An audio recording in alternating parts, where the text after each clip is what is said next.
구약 예레미야 31장 31절에서 34절입니다. 1100페이지 구약 1100. 근데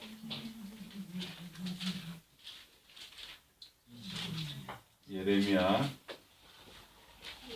31장 31절부터입니다. 31절에서 34절. 예. 제가 한 절 여러분이 한 절 교독하시겠습니다. 여호와의 말씀이니라. 보라, 날이 이르리니 내가 이스라엘 집과 유다 집에 새 언약을 맺으리라. 이 언약은 내가 그들의 조상들의 손을 잡고 애굽 땅에서 인도하여 내던 날에 맺은 것과 같지 아니할 것은 내가 그들의 남편이 되었어도 그들이 내 언약을 깨뜨렸음이라. 여호와의 말씀이니라. 그러나 그날 후에 내가 이스라엘 집과 맺을 언약은 이러하니 곧 내가 나의 법을 그들의 속에 두며 그들의 마음에 기록하여 나는 그들의 하나님이 되고 그들은 내 백성이 될 것이라. 여호와의 말씀이니라. 그들이 다시는 각기 이웃과 형제를 가르쳐 이르기를 너는 여호와를 알라 하지 아니하리니 이는 작은 자로부터 큰 자까지 다 나를 알기 때문이라. 내가 그들의 악행을 사하고 다시는 그 죄를 기억하지 아니하리라. 여호와의 말씀이라. 아멘. 네, 오늘 말씀 제목은 이 율법을 마음에 새기는 것, 율법을 마음에 새기는 것에 대해서 말씀을 드리겠습니다. 이 예레미야 31장 31에 34절을 우리가 새 언약이라 그럽니다. 그래서 이 33절에 내가 나의 법을 그들 마음에 두고, 이제 이 법을 토라라 하거든요. 구약에서 토라. 근데 나의 법을 그들 마음에 두고 그들 마음에 내가 그것을 쓰리라. 마음에 쓰리라 또는 새기리라. 그래서 율법을 마음에 쓰는 것이 무엇이냐 하는 것이죠. 그래서 이 율법은 율법 지금 예레미야 선지자가 이 새 언약에서 말하는 율법이 무엇이냐에 대해서도 여러 좀 학자들마다 조금씩 해석이 다를 수 있습니다. 저는 이게 그 호크라는 학자가 있는데 그분이 이렇게 이 질문을 했어요. 그 율법이 무엇이냐에 대해서 이스라엘에 대한 구약 성경의 어떤 그 지침, 어떤 뭐 구약 성경에 나오는 우리 백성, 하나님의 백성이 어떻게 살라는 여러 가지 말씀들이 있잖아요. 그런 거 구약 성경에 나오는 전체를 말하는 것이냐, 또는 그 구약 성경이 모세오경이라고 하잖아요. 우리 모세오경 한 목소리 봅시다. 시작. 창세기, 출애굽기, 레위기, 민수기, 신명기, 이걸 모세오경이랍니다. 이 모세오경, 특별히 모세오경을 토라라고 합니다. 모세오경을 말하는 것이냐, 아니면 십계명을 여기서 말하는 것이냐. 예레미야가 내가 나의 법을, 이 33절에 말하는 내가 나의 법을 할 때 이 법이 무엇이냐 하는 것이죠. 또는 구약의 도덕과 시민법, 또는 구약의 도덕과 시민 명령이냐, 이런 질문도 했어요. 또는 옛 언약에 대한 도덕적인 명령이냐. 옛 언약은 일반적으로 그 시내산 언약 또는 모세 언약을 가리키죠. 거기에 나온 도덕적인 명령이냐, 또는 예수님이 정리한 게 있어요. 왜냐하면 율법을 딱 정리를 했어요. 예수님이 뭐라고 정리를 했냐면, 자, 예수님이 뭐 어떻게 정리했어요? 율법에 대해서? 그렇죠. 하나님 사랑, 이웃 사랑. 강민식, 우리 주은혜 교회 표어가 무엇입니까? 그렇습니다. 하나님 사랑, 이웃 사랑이에요. 여러분 가온으로 정해졌습니다. 하나님 사랑, 이웃 사랑.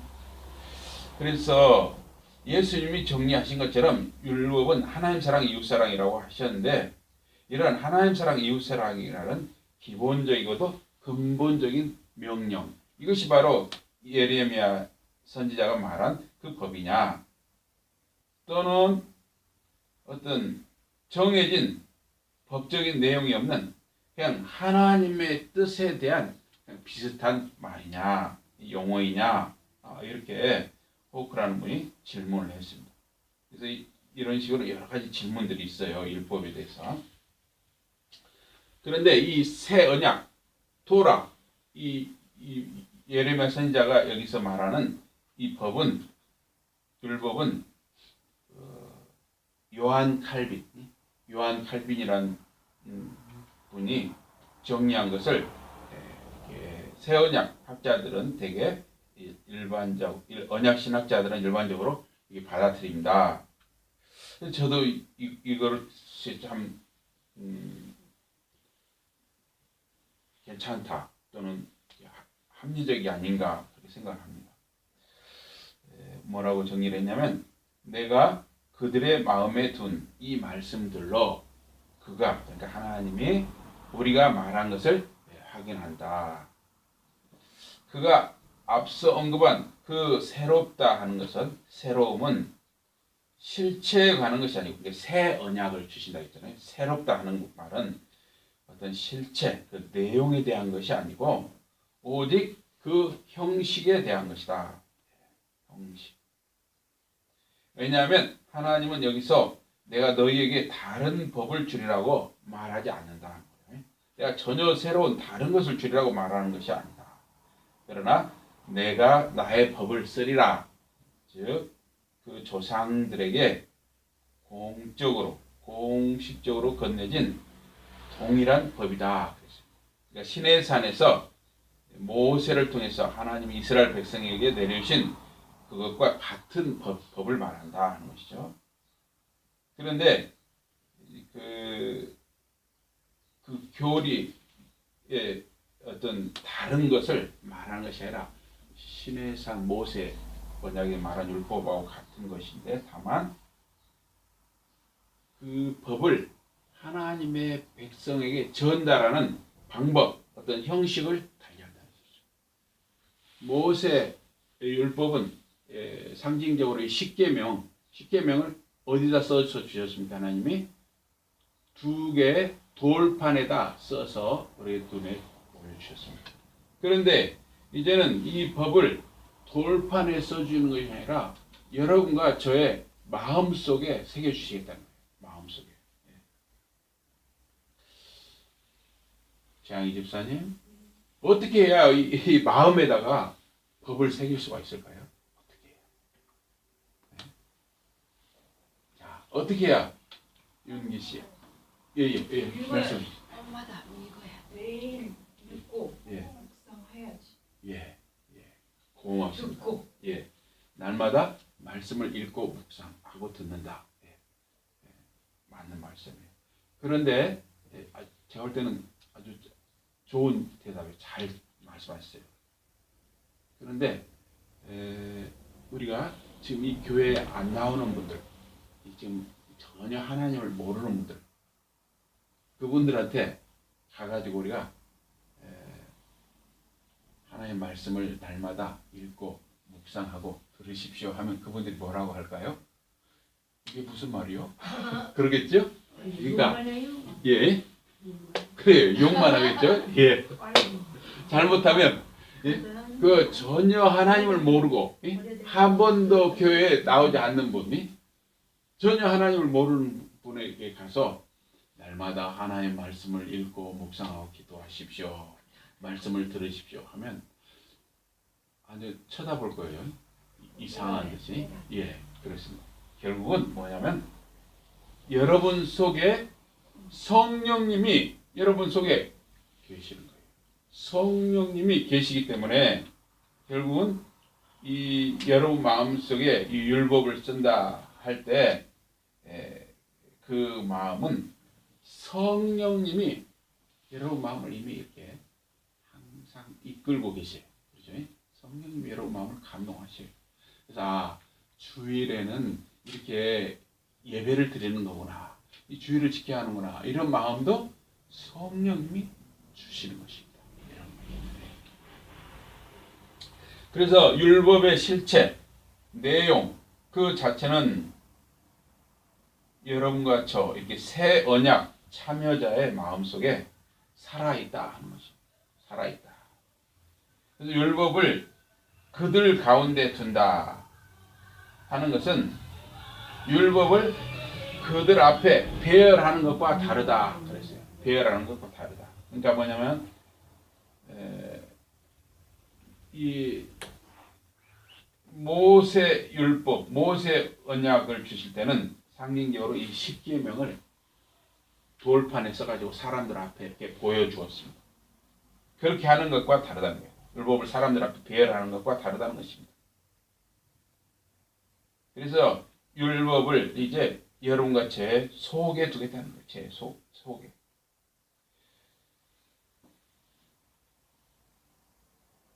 그래서 여러분과 제 속에 성령님이 활동하고 계시다 하는 거예요.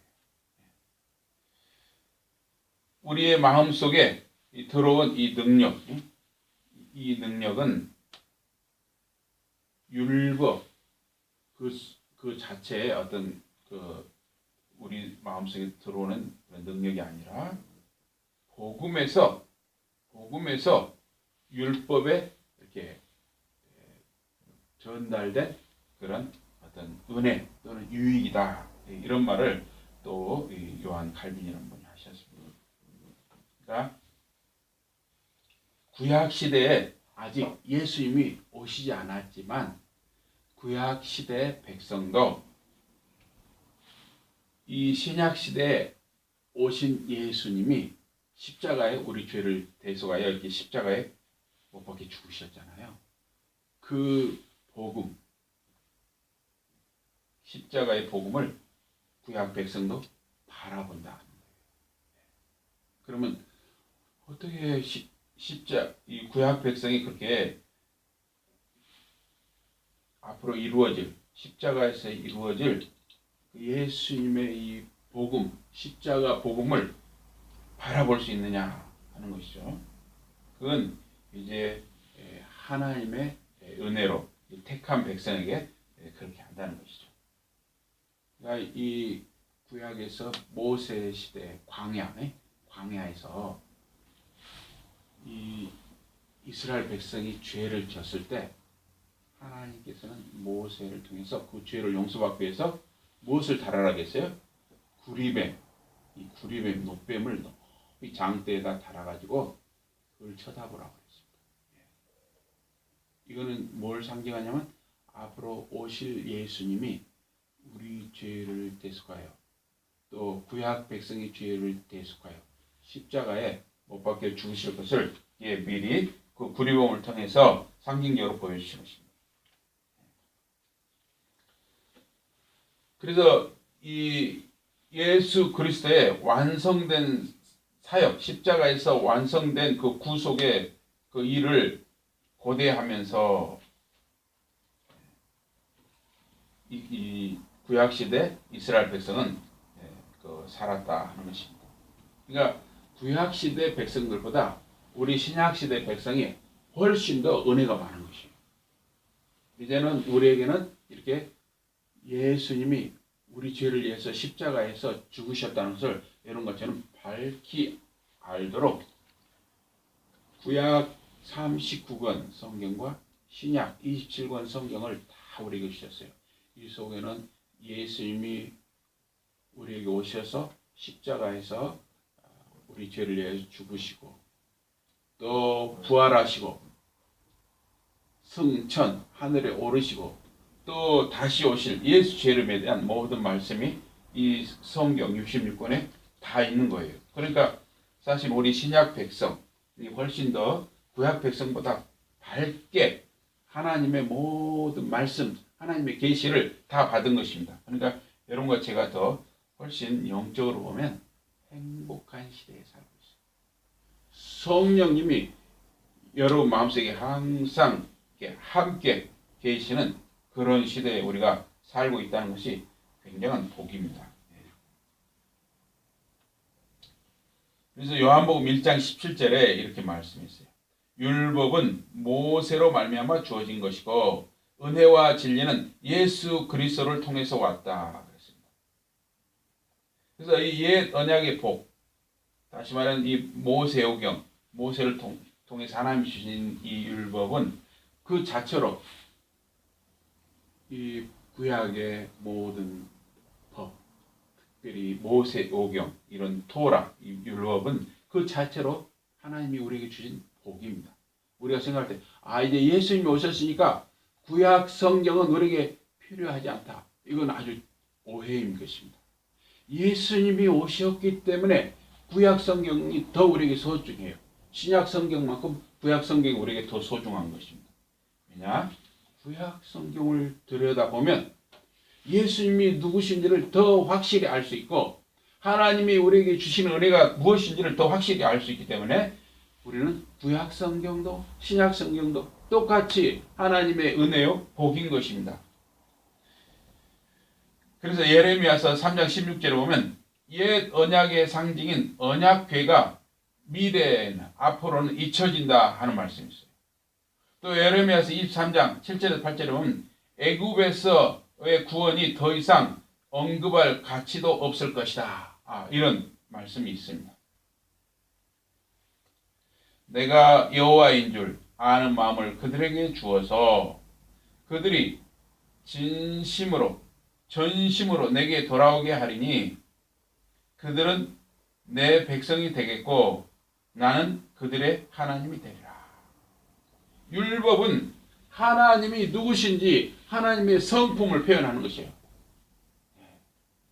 제가 우리 어르신들 앞에서 죄송하지만 우리 어르신들보다 많이 살진 않았지만 제가 지금까지 살아보니까 또 제 아내와 이제 31년 차 살고 있는데 살아보니까 제일 중요한 것은 마음이더라고요. 성품. 첫째도 성품, 둘째도 성품, 셋째도 성품이에요. 예수님을 믿어도 말입니다. 이 성품이 못된 사람은 그 성격대로 믿어요. 물론 그래도 구원받지만은 이 성품이 좋으면은 참 예수님을 믿어도 아름답게 믿습니다. 이 성품이 좋아요. 그래서 참 많이 기도를 하셔야 됩니다. 저도 참 이 성품이 그렇게 좋지가 않습니다. 하나님 은혜로 많이 제가 사람이 된 거예요. 하나님 은혜로. 근데 우리는 죽을 때까지 이 성품의 변화를 받아야 되는 것이죠. 그걸 이제 성화라고 합니다. 성화. 그래서 우리가 예수님을 닮아가고 하나님을 닮아가는 것이죠. 그래서 이 율법을 통해서 하나님의 성품을 이렇게 표현하고 있어요. 사람이 하나님의 성품에, 우리 택한 사람이 하나님의 성품에 참여할 수 있는 것은 오로지 여러분과 제 마음에 쓰여진 이 율법을 통해서 가능하다 하는 것이에요. 여러분과 제 마음속에 이 율법이 새겨질 때 하나님의 이름을 영화롭게 한다. 하나님께 영광 돌리는 삶을 우리가 살게 된다는 것이에요. 이 예레미야 31장 34절에 그들이 다시는 각기 이웃과 형제를 가리켜 이르기를 너는 여호와를 알라 하지 아니하리니 이는 작은 자로부터 큰 자까지 다 나를 알기 때문이라. 내가 그들의 악행을 사하고 그러니까 용서하고 다시는 그 죄를 기억하지 아니하리라. 여호와의 말씀입니다. 이 새 언약 아래서는 하나님의 가르치심과 인간의 가르침과의 대조가 멈추게 된다 그랬어요. 가르치는 사람들은 그들 자신의 힘으로 가르치지 않고 여호와의 종과 도구로서 가르친다는 것이에요. 그러니까 구약 시대에도 가르치는 사람들이 있었습니다. 레위인들이 있었고 제사장들이 있었고 선지자들이 있었습니다. 또 서기관들, 율법 선생님들이 있었습니다. 구약 시대에도 가르치는 사람이 있어요. 신약 시대에도 마찬가지로 가르치는 분들이 있죠. 가르치는 사람들. 목사라든가 전도사라든가 또는 신앙적인 선배라든가 또 신학교 교수님이라든가 또 장로님이라든가 집사님이라든가 또 사모님이라든가 여러 신앙에 앞서간 분들이 이제 신앙의 초보적인 분들을 가르칠 수 있습니다. 그런데 구약 시대와 신약 시대는 차이가 있다는 거예요. 차이가. 이제 신약 시대에서는 새 언약 시대 아래에서는 가르치는 사람들이 자기 자신의 힘으로 가르치는 것이 아니라 하나님의 종, 여호와 하나님의 종과 하나님의 도구로서 가르친다는 거예요. 말하는 것은 그들이 아니라 그들 속에 계신 성령님께서 하신다는 것입니다. 그래서 여러분들이 누군가에게 제가 말씀드렸죠. 그 예수 믿으십시오. 혹시 기회를 얻든지 못 얻든지 예수 믿으십시오 하면서 복음을 전하라고 했죠. 그러면 그 사람이 믿고 안 믿고는 하나님이 하신 것입니다. 여러분은 그런 어떤 기회가 주어질 때 예수님을 믿으세요 하면서 복음을 전하라는 것입니다. 그럼 복음을 전할 때 여러분 마음속에 계신 성령님이 그 시간에 역사하셔서 여러분이 무엇을 말할 것을 자기도 모르게 이렇게 이끌어 가시는 것입니다.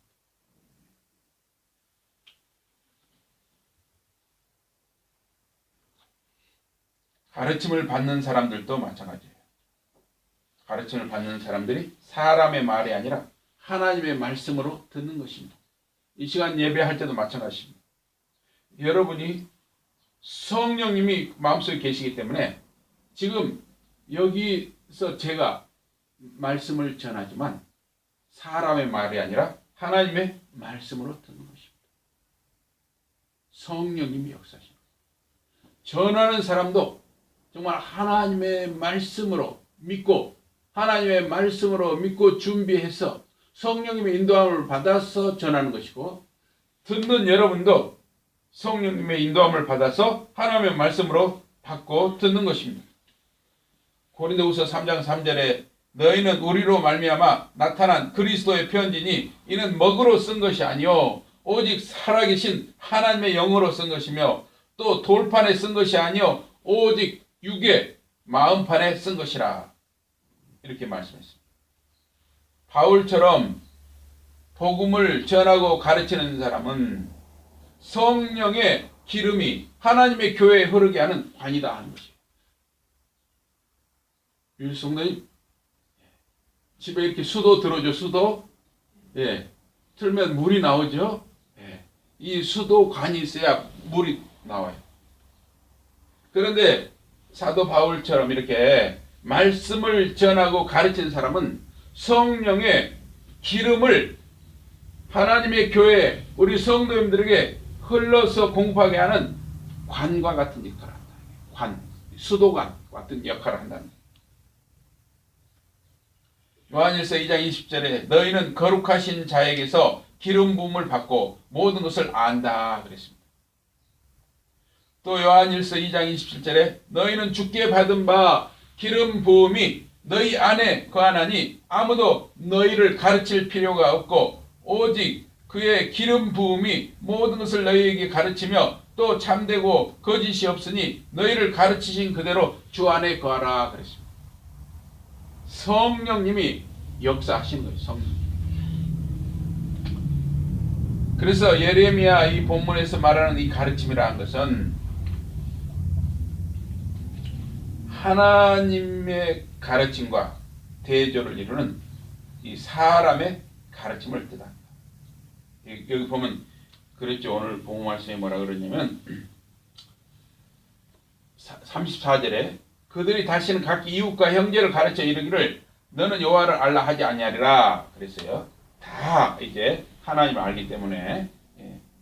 그러면 이것은 이 가르치지 말라 하는 표현이 그러면 이제 신약 시대에는 가르치는 자가 필요 없다 그 말이냐? 그게 아니라는 것이죠. 예. 이제 가르침을 받는 사람의 그 내부에서 여러분 마음속에서 그 자신의 힘으로 지식을 터득하려고 노력하느냐 하는 것이에요. 그런 가르침은 새 언약에서 이루어질 수 없다는 거예요. 자기 노력으로 가르침을 막 터득하려고 노력하는 거. 이게 이제 새 언약 시대에서는 성령님이 함께하는 이때에는 그렇게 이루어지지 않는다는 것이에요. 성령님께서 여러분 마음속에 이미 하나님이 누구신지를 이미 알려주셨다는 것이에요. 예수 그리스도가 여러분의 주님이시라는 것을 성령님이 여러분에게 이미 가르쳐 주셨어요. 이제 신약시대에서는 성령님이 여러분들을 모든 진리로 인도하는 것이에요. 물론 신약시대에도 지금도 여러분에게 말씀을 전하고 가르치고 증거하는 이런 교사가 필요합니다. 그러나 이미 여러분 마음속에 성령님이 기본적으로 이렇게 다 깔아놓으신 거예요. 기본적으로 기초를 다 닦아놓으셨어요. 그렇기 때문에 여러분들이 딱 말씀을 들었을 때 이제 이런 말씀이구나 하고 알 수 있도록 성령님이 항상 여러분을 도우시는 것입니다. 이런 이유로 하나님께서 각양 직분을 하나님의 교회에 허락하셔서 사도나 예언자나 복음 전파자나 교사를 통해서 가르치는 것입니다. 그래서 신약시대에는 교사가 필요 없다가 아니라 필요한데 구약시대와는 좀 다르다는 것이죠. 구약시대에는 그러니까 구약시대보다는 신약시대 성도 여러분이 훨씬 더 은혜가 더 많은 시대에 우리가 살고 있는 거예요. 성도들이 진리를 알고 있기 때문에 바울 사도도 편지를 쓰는 것이에요. 바울 사도가 전혀 하나님을 모르는 사람들에게 편지를 쓴 것이 아니라 이미 하나님을 알고 있고 예수 그리스도가 그들의 주님이 된다는 걸 알고 있는 고린도 교회나 에베소 교회나 이런 기존 성도님들에게 편지를 쓴 것이에요. 그렇죠? 무슨 로마의 전혀 로마 제국에 전혀 하나님을 모르는 그런 사람들에게 편지를 쓴 것이 아니라 기존에 하나님에 대해서 알고 성도들에게 편지를 썼다는 것입니다. 설교도 마찬가지. 설교, 주일날 설교를 말입니다.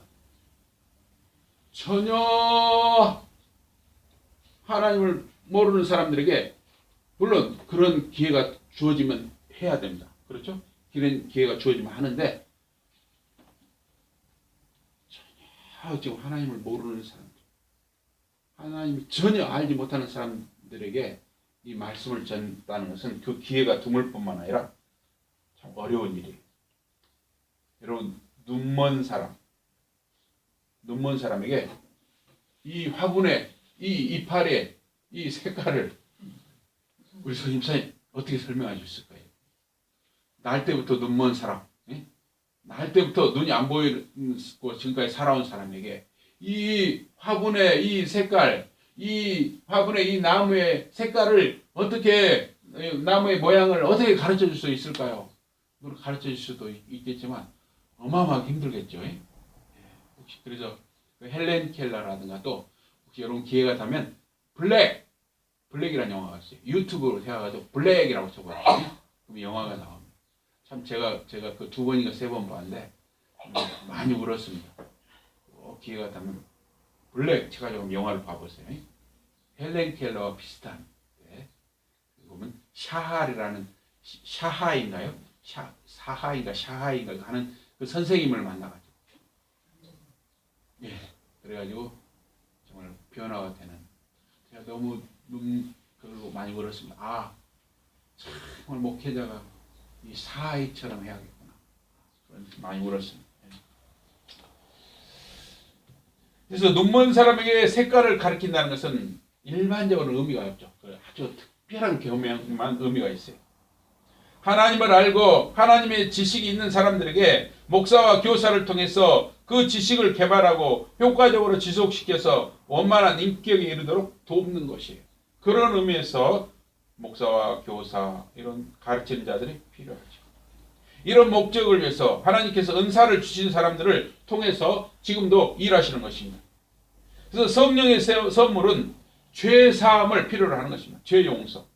죄는 하나님과 하나님의 백성을 갈라놓는 것이에요. 죄가 있으면 하나님과 하나님의 백성은 갈라지는 것입니다.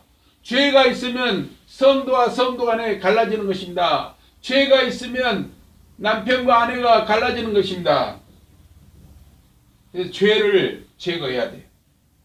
시편 기자들은 죄사함을 주신 하나님을 찬양했습니다.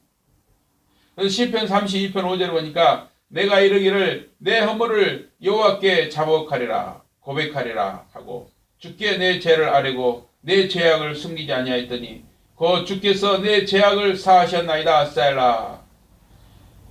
시편 기자들에게서 발견할 수 있는 사실은 그들의 죄가 용서해졌다는 그런 확신과 의식이 항상 그들 마음속에 있었다 하는 것입니다. 고린도서 3장 3절 너희는 우리로 말미암아 나타난 그리스도의 편지이니 이는 먹으로 쓴 것이 아니고 오직 살아계신 하나님의 영으로 성령으로 쓴 것이며 또 돌판에 쓴 것이 아니라 오직 육의 마음판 여러분의 마음속에 썼다는 거예요.